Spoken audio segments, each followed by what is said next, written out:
verboden tuhan voor honden en inlander. Dilarang masuk bagi anjing dan pribumi. Disebutnya anjing dulu baru pribumi, gitu kan? Assalamualaikum Badai, selamat datang kembali di Guru Gembel Channel. Sekarang kita di outdoor, tapi sebentar lagi kita indoor. Karena saya pengen memperkenalkan salah seorang guru yang paling menginspirasi saya, yang ilmunya tuh bener-bener kuat sekali, dasarnya bener-bener kuat. Dan ini adalah guru dalam tanda kutip yang membuat saya menjadi lebih suka pada pelajaran-pelajaran sejarah, pada pelajaran-pelajaran sosial. Yuk kita masuk, tapi kita intip dulu rumahnya.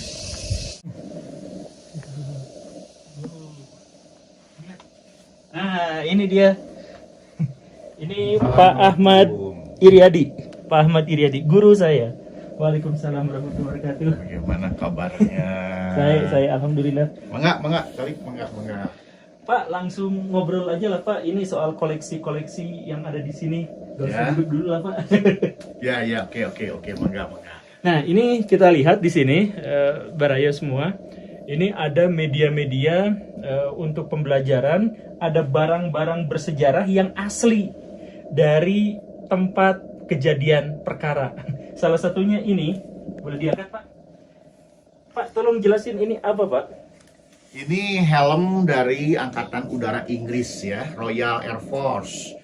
Ketika terjadi pertempuran di Malang tahun 1945, karena pada waktu itu kebetulan pasukan AFNI datang ke sini. Nah, itu bulan Oktober sudah terjadi pertempuran di Bandung saja sudah mulai 14 November 45. Nah, juga demikian di Jawa Timur, termasuk di Malang. Rupanya ada yang ketembak ini ya.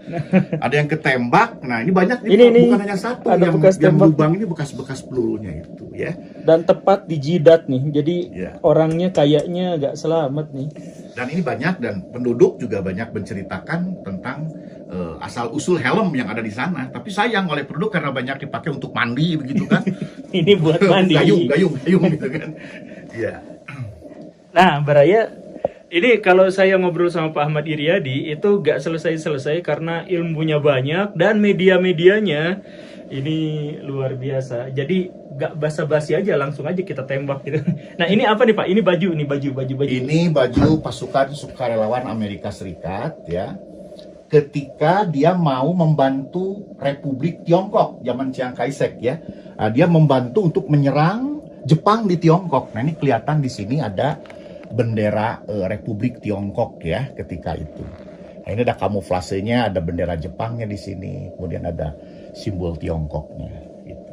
Ini adalah pasukan yang sukarelawan dari Amerika Serikat untuk membantu Tiongkok ya, untuk membantu Tiongkok. Kalau yang sebelahnya ini apa Pak? Nah, yang sebelahnya ini adalah Green Berets ya. Green Berets ini adalah pasukan elit Amerika Serikat, pasukan beret hijau yang punya andil besar dalam perang Vietnam. Oh, ya, Green Beret yang terkenal itu. Ya. Nah, Green itu di sebelahnya ini Pak. Ini apa ini? Nah, ini yang punyanya pasti mati juga.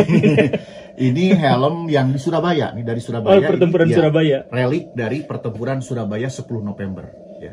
Ini mungkin orangnya kena granat atau bagaimana, hancur, kebayang orangnya. Iya, helmnya aja udah hancur seperti ini. Hancur ini. Dan ini emblem-emblem yang digunakan tentara AFNI ketika itu. Oh, jadi ini tentara AFNI yang nggak tahu kena granat atau apa gitu. Ya. Dan bentuk aslinya seperti Iya, betul, seperti ini. Bentuk baju miniaturnya ya seperti ini begitu. Ada buat pistol. Iya. Belatinya di sini, peluru-peluru mungkin di sini ya. Iya, betul. Wah, luar biasa, Pak. Ini. Nah, ini Jenderal Patton ya. Jenderal Patton dari Amerika Serikat yang berhasil membebaskan Afrika Utara, Maroko sampai Tunisia, bahkan sampai ke Italia. Dari Rommel? Bukan, beda lagi. Beda. Dia kesatuan khusus didaratkan di Maroko. Di Maroko, di Casablanca, dan nanti dari sanalah pasukan Amerika Serikat merebut Maroko, Aljazair, Tunisia, sampai operasi Hasi ke Italia. Wow. Coba, wah menarik. Ini terlalu banyak yang bisa diceritakan Pak. Ada nggak sesuatu yang menarik untuk disampaikan Pak? Apa ya? Ini. Itu pesawat Amerika Serikat dalam perang Vietnam ya.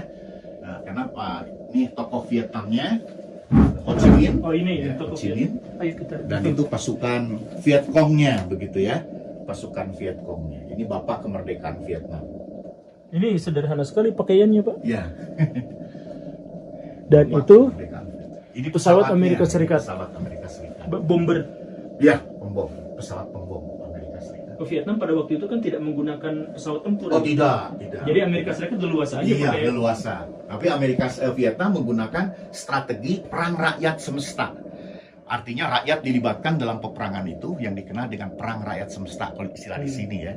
Yaitu dengan salah seorang tokoh terkenalnya adalah Jenderal Phoc Nguyen Giap. Nah ini sayang ini harus dinyalakan dulu lampunya ini ya.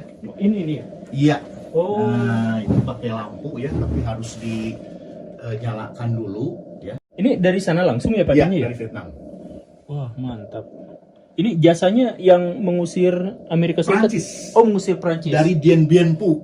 benteng gitu. Benteng Dien Bien Phu, Juni 1954. Nah, ini Pak Gatot Subroto Oh, modelnya, dan ini Panglima Besar Sudirman ya.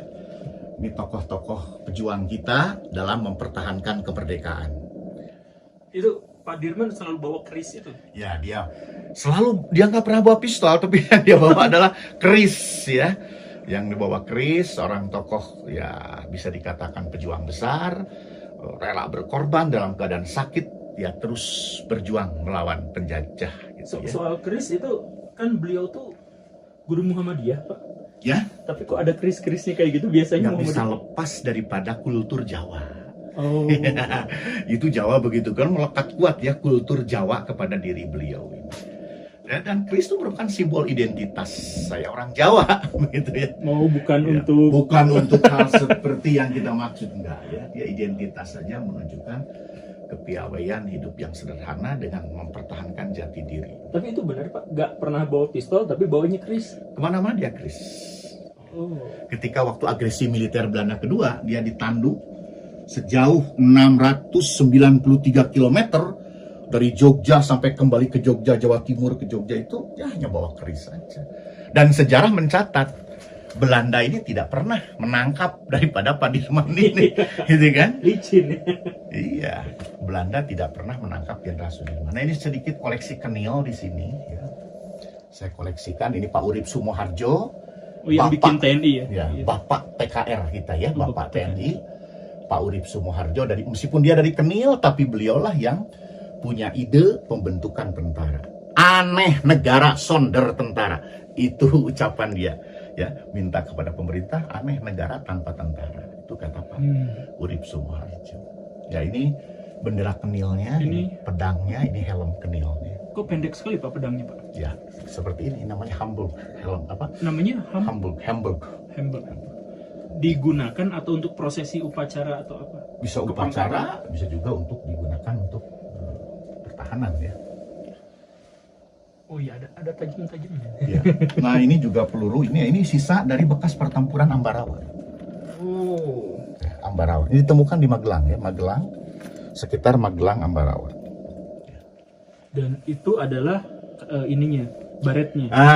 Ini simbol dari Kenil ya, terutama dari Batalion 5 Anjing Nika. Oh, anjing nih Oh, ini yang paling galak itu kan, ya, lebih Belanda daripada Belanda ini ya, lebih Belanda daripada Belanda. Padahal pribumi itu ya, yang Ada orang Belandanya, ada orang pribuminya, ada orang Indo. Ya itu campuran.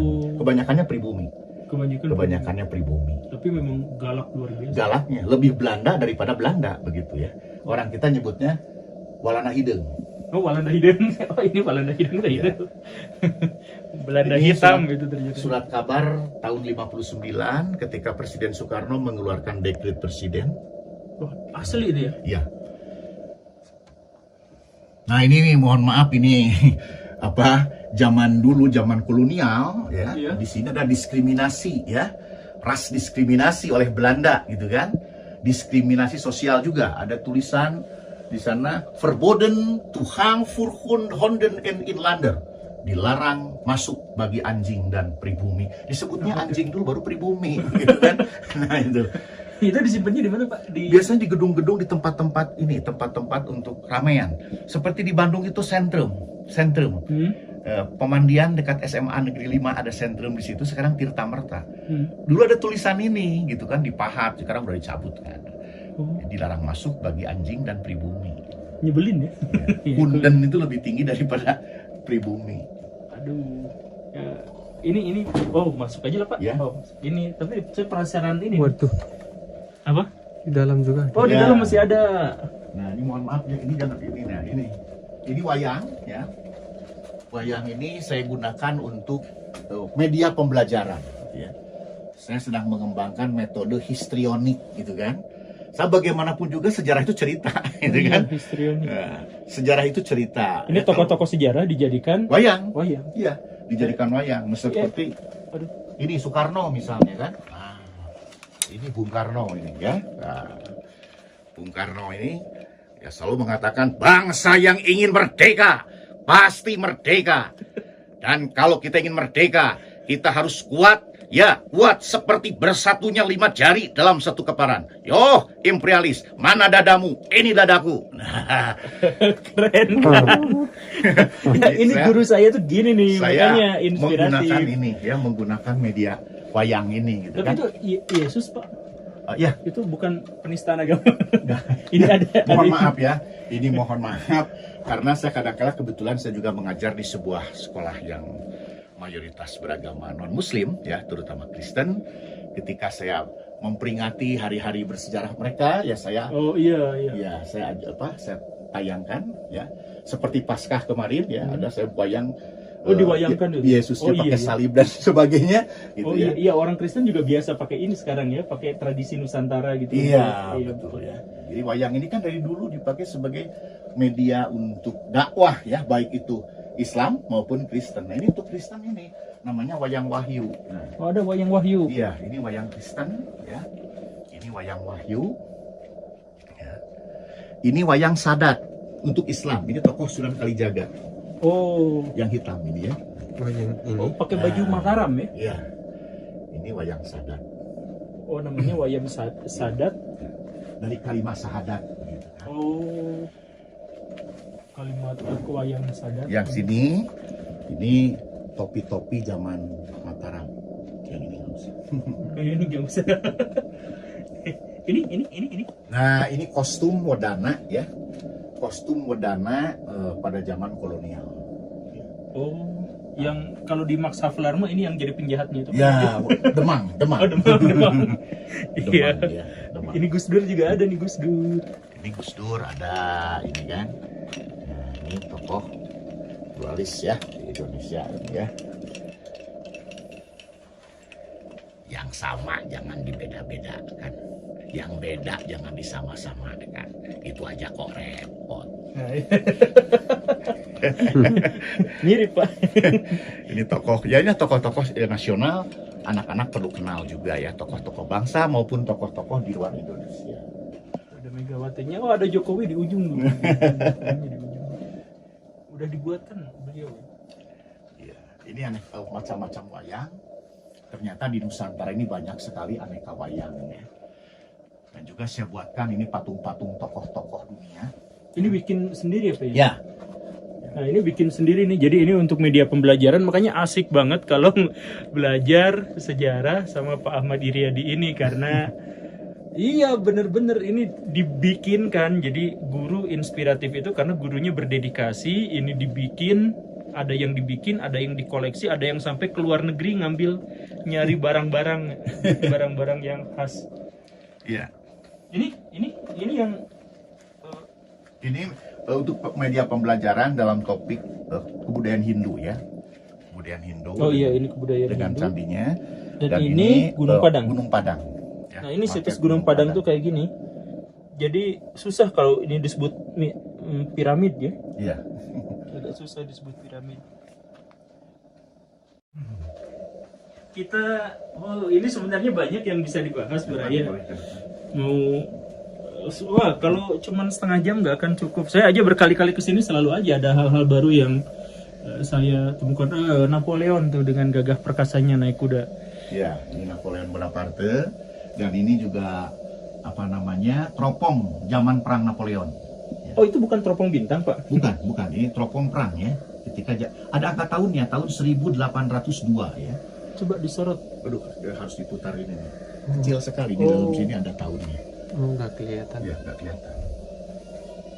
Ini aneka perahu. Nah. Ini penting Baraya, coba dilihat.